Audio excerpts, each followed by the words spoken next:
cerca de esta mesa. Perdón, el Doc también, El Doc Martín también y el bueno, invitado. y el invitado también. Yo estoy de cremita, La estoy en el pasea tono. contigo, la pasea contigo. Estamos todos en el tono, modo celeste. ¿Cómo tiene que ser? Bueno, ¿Cómo andás? Hola, querida? Fe. ¿Por qué le pega? Fablete es pueblo, lo Fablete es de todos los programas lo que pasa. Quiero decirle que, sí, exacto. Los miro todos los días. Nosotros a vos también. Gracias por la invitación. No, por Aquí. favor. Bienvenido. Solo te invitamos para que nos des todos los detalles que nosotros no tenemos. No, mentira. No sé cuáles son. No, realmente, es todo un acontecimiento, ¿no? Vuelve el fútbol, vuelve las eliminatorias, vuelve a jugar Uruguay en el Estadio Centenario sin público. Sí, todo eso le da un marco especial al retorno de la actividad de la selección celeste en cuanto a la clasificatoria. Hoy comienza a desandarse el camino de los equipos sudamericanos para tratar de llegar al Mundial de Qatar. Unas clasificatorias que estuvieron en duda en su momento, producto de la pandemia. El fútbol local estuvo en duda y llevó mucho tiempo restablecerlo, más aún pensar en un torneo en donde tenés que recibir gente que juega en Europa, que juega en Centroamérica, en Norteamérica, viajes de delegaciones, de selecciones. Bueno, se armó todo un protocolo, se asumen muchos riesgos, pero desde el punto de vista deportivo es muy grato volver a ver a Uruguay en una clasificatoria y, como decía, en un contexto diferente. Un partido Uruguay-Chile. Pensando en clasificar una Copa del Mundo, es el primer partido, pero es determinante, a puerta cerrada, sin gente.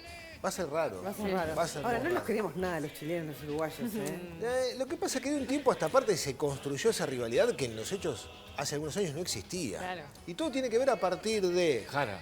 Claro, del evento. dedo inquisidor de Que no es Jara. Marta. Fue muy feo, eso fue muy feo. El estudio, el doctor dirá, el Ay, no. el análisis de próstata Capaz ese. que por ahí tiene en alguna su momento asignatura pendiente en lo que tiene que ver con su profesión y Exactamente. claro, quiso ponerla en práctica. Y a partir de O eso... con, o con su identidad también. ¿no?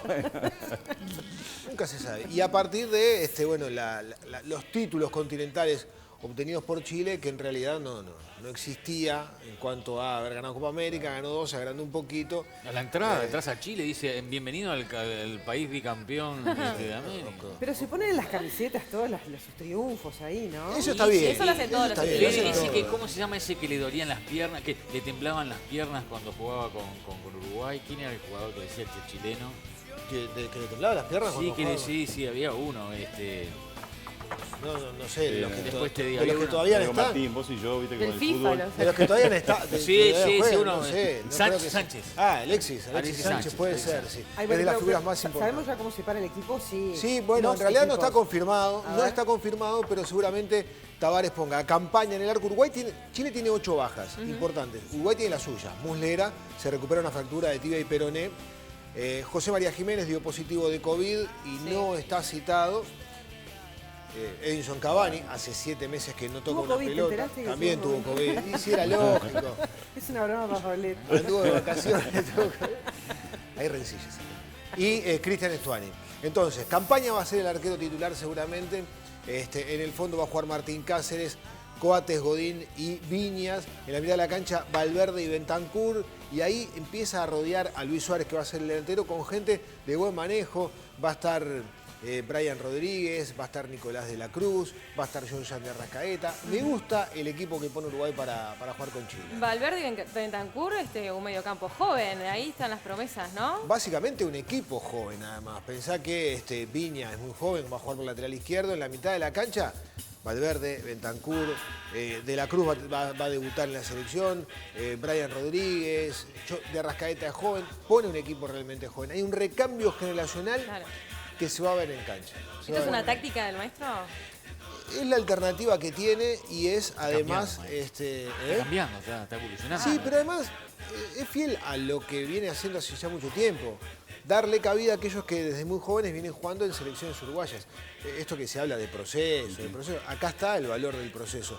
Y es la gran diferencia que tiene Uruguay con relación a las otras selecciones. El tiempo de trabajo que lleva Tavares al frente de la selección. Atención que va a haber un operativo de seguridad montado por el Ministerio. Vamos a poner en pantalla la zona de exclusión. Es decir, más allá de que estamos en una era pandémica y bueno, no va a haber Es público sin adentro. público. Seguramente Hay en gente las que se acerca inmediaciones igual. del estadio, ¿no? se acerque mucha gente, va a haber mucho vendedor ambulante. Siempre ocurre que Gente igual... que quiera ver a los jugadores. Sí, Sí, ¿no? no debería acercarse nadie, Sí. pero digo, hay gente que se acerca e incluso, bueno, ustedes recordarán, hubo gran operativo de seguridad para un clásico que también se jugó Sí. a puerta cerrada, pero bueno. sí. Vamos a decir que a partir de las 14:45 va a haber allí una zona de exclusión vehicular.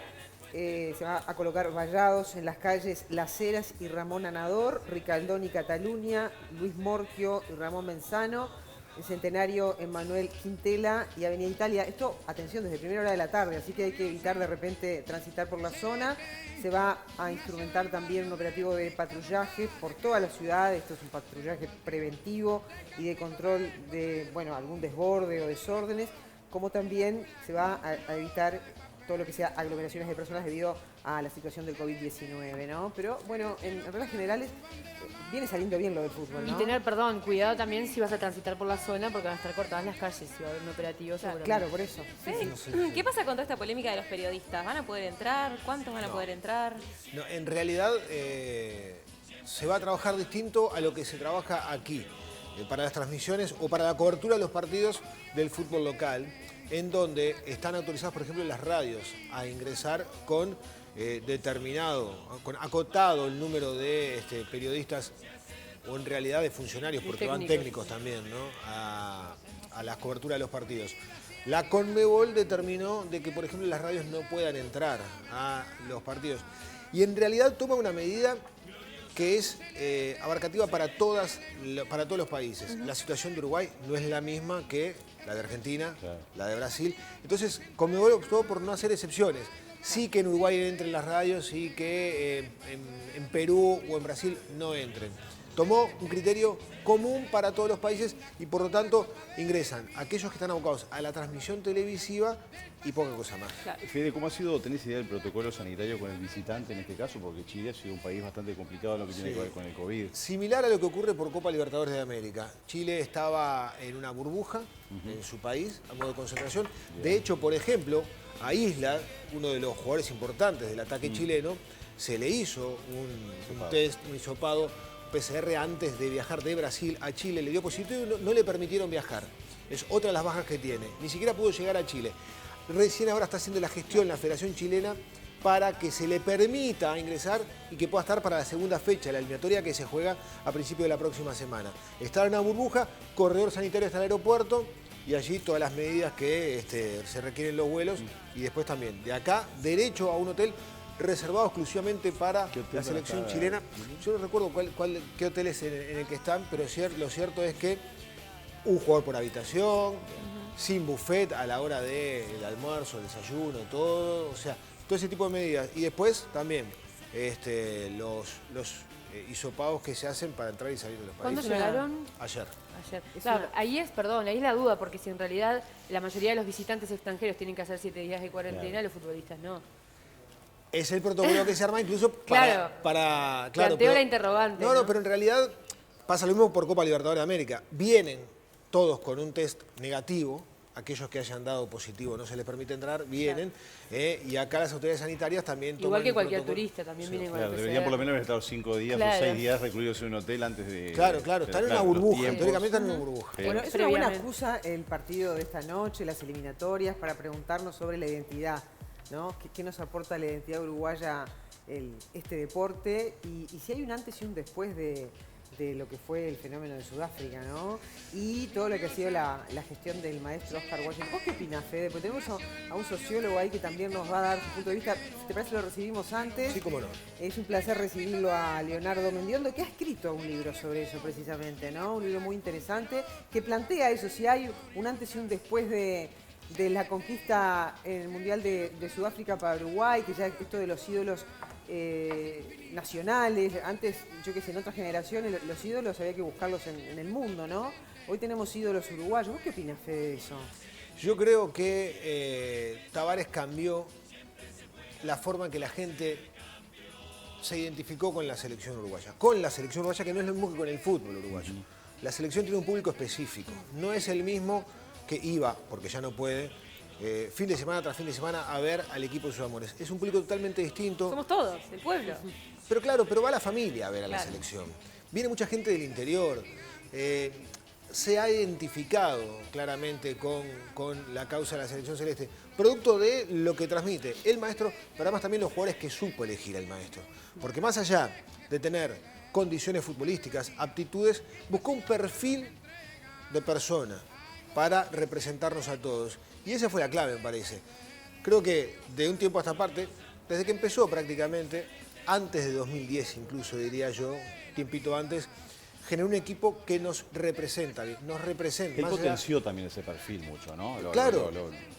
Apúntalo. Trabajó mucho en el respeto, Exacto. trabajó mucho en el vínculo con la gente Vamos a también. preguntarle a Leonardo cuál es su mirada desde la sociología respecto a esto que estamos conversando, ¿no? En tu libro también citabas mucho el antes y el después de Sudáfrica. ¿Cuál es la mirada que haces?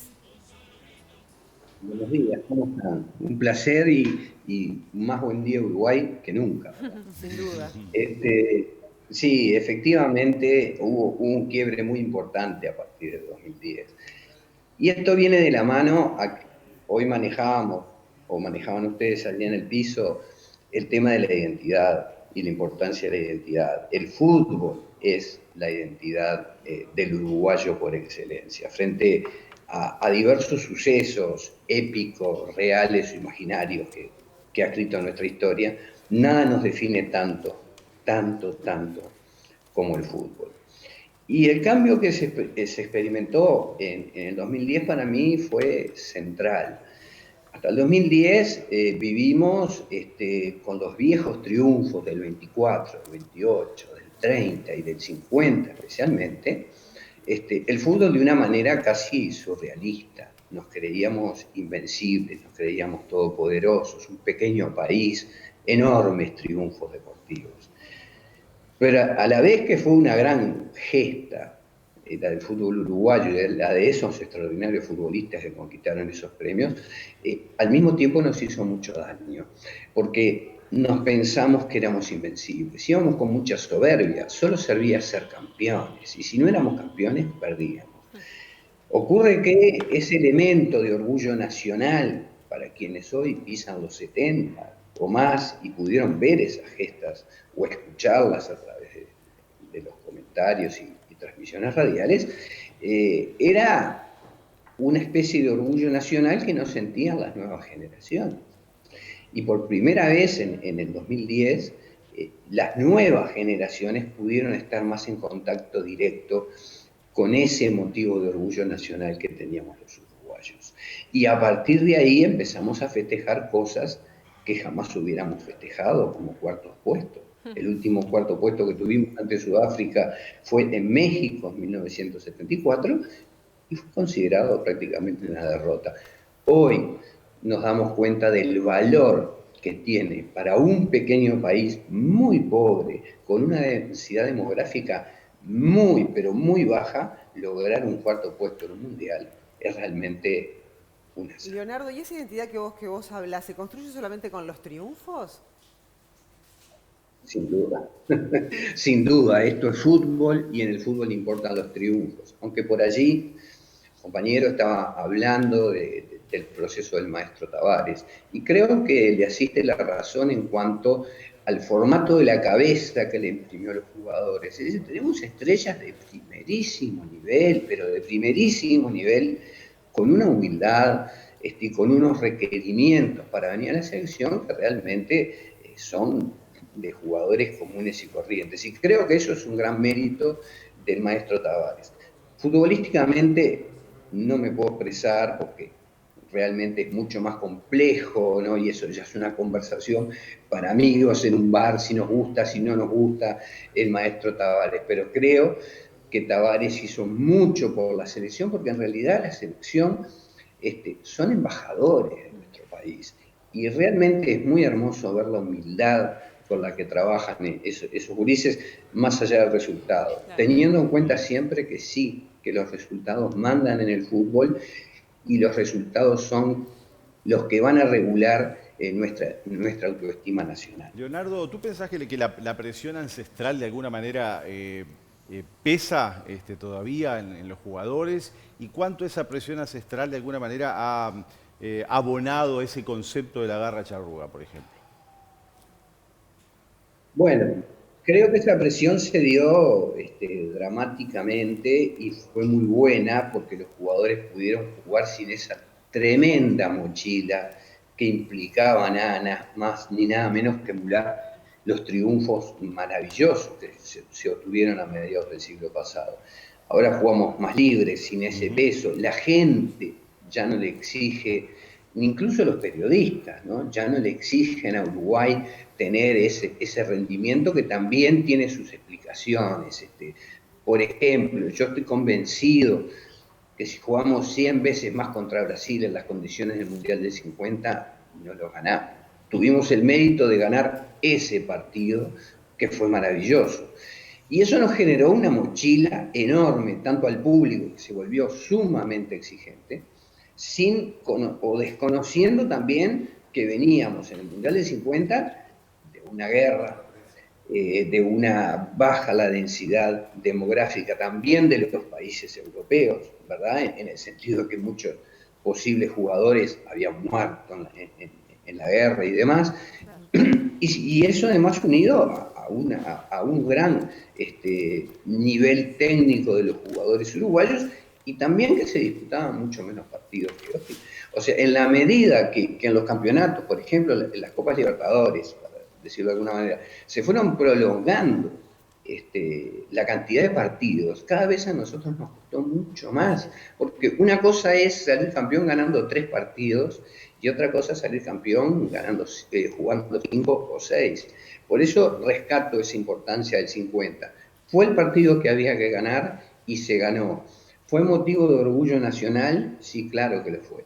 Pero también fue un gran peso que se le transfirió a las generaciones anteriores, tanto de futbolistas como de hinchas, que como muy bien dijeron allí, son completamente distintos los hinchas de la selección a los hinchas del fútbol uruguayo, a quienes afecta, por supuesto, más a estos últimos el fenómeno de la pandemia, ¿no? Que no pueden estar como el jugador número 11 dentro de una tribuna. Leo, y justamente hablando de la actualidad, ¿cómo impacta a nivel país este proceso de eliminatorias en un contexto de pandemia y en un contexto también de elecciones nacionales donde a veces los uruguayos buscamos la manera de tener algo que nos una? ¿Cómo impacta? Bueno, Maggie, yo creo que recién empezamos, se están calentando los motores, la población que tiene acceso al estadio es muy menor en relación al seguimiento a través de los medios del fútbol, y creo que desde ese punto de vista va a impactar menos en la gente que en el equipo, porque cuando tú juegas de local, es muy importante la parcialidad, ¿no? Que te puede jugar a favor y en contra también, depende cómo se dé el resultado del partido. Creo que impacta muchísimo más a nivel local a ese hincha, muchas veces desprestigiado por su comportamiento, en algunos casos, tampoco podemos generalizar, pero que vive el fútbol, respira el fútbol, y es un hincha completamente distinto a los que somos hinchas. Hinchas de la selección somos casi todos. Curiosamente, a veces, o sin a veces, el hincha del cuadro de fútbol, de Peñarol, de Nacional, de Cerro, etcétera, es mucho más hincha, le interesa mucho más su propio club que los destinos de la selección. Los destinos de la selección están en un segundo plano. Leonardo, desde ese punto de vista, sí, impacta muchísimo el tema de la pandemia, de no poder estar en una tribuna. Y en el caso de la selección, creo que puede llegar a impactar en los jugadores cuando ese aliento viene en una buena, ¿no? Y no es de reprobación. Lo cierto es que hoy es un día donde todos miramos la tele seguramente, ¿no? Aquellos que de repente no nos interesa Sin demasiado, duda. nos ponemos la camiseta celeste. Muchas gracias por Claro el que tiempo para el programa, ¿eh? Que tengas buen día y arriba Ha sido Uruguay. un placer. Arriba Uruguay. Gracias. Ahí está, Gracias. mira, por acá hay algún comentario que tiene que ver con gente que le gustan las estadísticas. Mira, esto va para vos, Fede. Antes de 2010, Uruguay fue 2 veces campeón olímpico, 2 veces campeón mundial, cuartos en México del 70 y más de un campeonato sudamericano. La gloria del fútbol no empezó en el 2010, ¿no? El otro cuarto puesto fue en el 70 en 70. México, dijo el 74, Sí. Ricardo de Barros Blancos. Ahí Sí, va. fue en México 70. Obviamente que la gloria del fútbol uruguayo se construyó con gestas enormes, que viene incluso desde antes del primer título olímpico allá en 1924. Yo he tenido algunas discusiones sanas, ¿no?, con un tipo del que quiero un montón, como Christian Font, en este mismo estudio, en donde él, con argumentos sólidos, decía lo mal que le hizo el 50 al fútbol uruguayo. Y yo no me permito sumarme a eso, porque gracias que tuvimos un título como el de 1950, la gesta más grande que recuerda la historia del fútbol en todo el mundo, sin duda alguna. Yo tengo respeto y agradecimiento por aquellos próceres del fútbol uruguayo, que ninguno de esos hoy en día ya está entre nosotros. Pero a partir del 50 es muy difícil ser campeón del mundo. Es muy difícil ser campeón del mundo. Arrancan un montón y uno solo es campeón. Y aunque juegues 3 o 7 partidos, es muy difícil ser campeón del mundo. Pero a partir del 50 o después del 50, Uruguay siguió siendo campeón de América.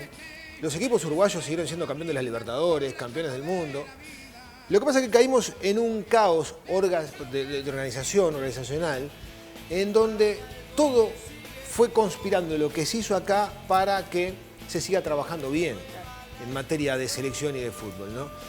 Y yo creo que el mérito que tiene Tavares, más allá de los títulos, que fue uno solo el que consiguió, la Copa América 2011, es haber hecho una coraza en torno a la selección. Que el caos que reinó en su momento en el fútbol uruguayo, que la pobreza en la que está inmersa el fútbol uruguayo, no afecte a la selección uruguaya. Y dijo que es su último baile, ¿no? Que este proceso de eliminatorias es su retiro. ¿Cuál es el árbol que deja, el legado? No, es tremendo. En realidad tiene que ver con The Last Dance, el documental Claro, de Michael Jordan, Jordan, de Michael Jordan, que bueno, que refiere, seguramente capaz que sea, ¿no? Habrá que ver qué pasa después de 2022.